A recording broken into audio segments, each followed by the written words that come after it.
တငယ်ချင်းမိန်းမကိုသူ့ကိုပေးဖို့တောင်းရာကနေဖြစ်ခဲ့တဲ့ထိုင်းနိုင်ငံမျိုးကလူသတ်မှု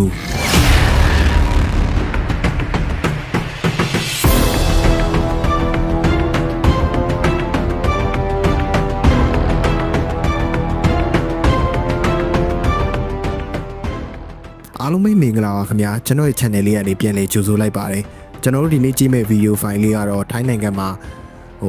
တငယ်ချင်း2ယောက်ရှိကြရပေါ့ဗျာအရန်ချစ်ကြတဲ့တငယ်ချင်း2ယောက်တယောက်ကတော့အိမ်အောင်ပြုတ်သွားတယ်သူမိန်းမနဲ့သူနဲ့ဖြစ်သွားတယ်ပေါ့တယောက်ကတော့လူပြိုလူလွတ်ပေါ့တရက်မှာလူလွတ်ဖြစ်တဲ့တငယ်ချင်းတယောက်ကအိမ်အောင်တဲ့တငယ်ချင်းကိုပြောတာမိန်းမငါကြိုက်တယ်မိန်းမမင်းမရှိတော့ငါ့ကိုပေးပေါ့အဲ့လိုပြောတော့ဟိုကစိတ်ဆိုးပြီးရွာလူကြီးကိုတိုင်ရကနေဖြစ်ခဲ့တဲ့လူသက်မှုအကြောင်းကိုကျွန်တော်အမတယောက်ပြောထားတဲ့ဗီဒီယိုဖိုင်လေးကိုကျွန်တော်နဲ့အတူတူကြည့်အောင်ပါခင်ဗျာ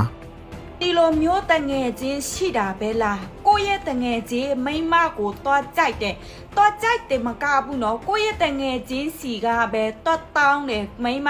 တငယ်ချင်းတဲ့နိမိန်းမကိုတဲ့နိမယူတဲ့ခါကျရင်နင်တို့ကွဲသွားတဲ့ခါကျရင်ငါ့ကိုပေးပါလားတဲ့ဆိုပြီးတော့ငါနိမိန်းမကိုအရင်ကြိုက်တယ်တဲ့ကြိုက်နေတာကြာပြီးဆိုတဲ့သွားတောင်းတယ်သူတို့နှစ်ယောက်ကအချစ်ဆုံးတငယ်ချင်းပေါ့နော်ခင်လာတာလေးကြာပြီးဖြစ်စဉ်ကဒီထိုင်းနိုင်ငံမှာဖြစ်သွားတယ်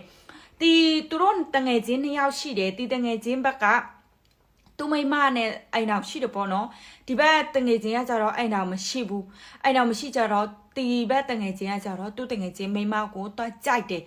ကြိုက်တယ်မကောက်ကိုကြိုက်ရင်လည်းကိုစိတ်ထဲမှာတိန်ထားဆိုရင်ဘာမှမဖြစ်ပေါ့နော်အခုကျတော့တော့ပြောတယ်တငယ်ချင်းနဲ့မိမကွဲတဲ့တနေ့ကြရင်တဲ့ငါ့ကိုပေးပါလားတဲ့မိမငါအရင်ကြိုက်လို့ဆိုပြီးတော့အဲ့လိုမျိုးဒုက္ခပဲနော်သူအဲ့လိုသွားတောင်းတဲ့တငယ်ချင်းကလည်းကြက်မပြေဘူးထင်တယ်ပြောတဲ့မပြောတဲ့စကားဆိုတာဘယ်နေရာပြောရတယ်ဘယ်နေရာမပြောရဘူးအတီပေါင်းနဲ့သူကတော့ပြောတာပေါ့နော်အတီပြောတာတချို့ကကြာစပြောရင်းနဲ့ရန်ဖြစ်သွားပြီးတော့ဒီလိုလူသက်မှုတွေပါဖြစ်သွားတဲ့ဇက်လန်းတွေလည်းရှိတယ်ဒါပေမဲ့အတီပေါပဲဖြစ်ဖြစ်စတာပဲဖြစ်ဖြစ်ဒီလိုစကားတွေကမပြောသင့်ဘူးကိုကြိုက်ရင်ကိုချစ်ရင်ကိုပေါ့ကိုစိတ်ထဲထားဒါပေမဲ့တငယ်ချင်းတွေကြားထဲမှာအဲ့လောက်ကြီးထီကိုပြောရတယ်ဆိုတာဒါတငယ်ချင်းကြားထဲမှာပွင့်လင်းတာမဟုတ်တော့ဘူးဒါအစီးမဆောင်တာအောက်တန်းကြတာလို့ကြက်မပြေတာလို့ပြောလို့ရတယ်ဗီဒီယိုလေးကိုဆက်ကြည့်အောင်ခင်ဗျာတော့ပြောတဲ့ခါကျတော့တေးရတငယ်ချင်းကြတော့ဘယ်စိုက်ကောင်းမှမလဲเนาะအဲ့လိုမျိုးဆိုရင်တော့စိုက်ထစ်กว่าပေါ့အဲ့ဒါကိုအောက်ကထရွာအောက်ကထကိုတော့ပြောပြီးတော့ဆွေးနွေးခိုင်းတယ်သူတငယ်ချင်းကိုသူမိမနဲ့မပတ်သက်နဲ့တော့ပြောခိုင်းတယ်ပေါ့နော်ဒီလိုမျိုးပြောတာသူမကြိုက်ဘူးเนาะပြီးတော့ကျတော့ကောင်းတဲ့အရာမဟုတ်ဘူးလေဒီလိုမျိုးတော့ပြောတာကတော့လောက်တာကအဲ့လိုမျိုးတော့ပြောကြတော့ဒီဘက်တငယ်ချင်းကကြတော့စိတ်ဆိုးပြီးတော့လက်မခံဘူးလက်မခံကြတော့သူတို့ဒီလင်မယားနှစ်ယောက်ကကြတော့သူတို့အလောက်လောက်တာကကြရောဘတ်ချစ်လောက်တာပေါ့နော်ရောဘတ်ချစ်ပြီးတော့အလောက်လောက်တယ်အဲ့ဒီမနက်ခင်းရောဘတ်ချစ်သွားတော့ချစ်တဲ့အချိန်မှာဒီဘက်တငယ်ချင်းကကားနဲ့လာပြီးတော့သူတို့ကိုလမ်းတဝက်မှာစောင့်နေတယ်သူတို့ဆိုင်ကယ်နဲ့လာတဲ့အခါကျဆိုင်ကယ်ရက်တယ်မရက်ဘူးဆိုရင်နေတို့နှစ်ယောက်စလုံးကပြစ်တတ်မယ်ဆိုပြီးတော့အဲ့လိုမျိုးတော့ချင်းချောက်လိုက်တယ်တော့ချင်းချောက်လိုက်တဲ့အခါကျတော့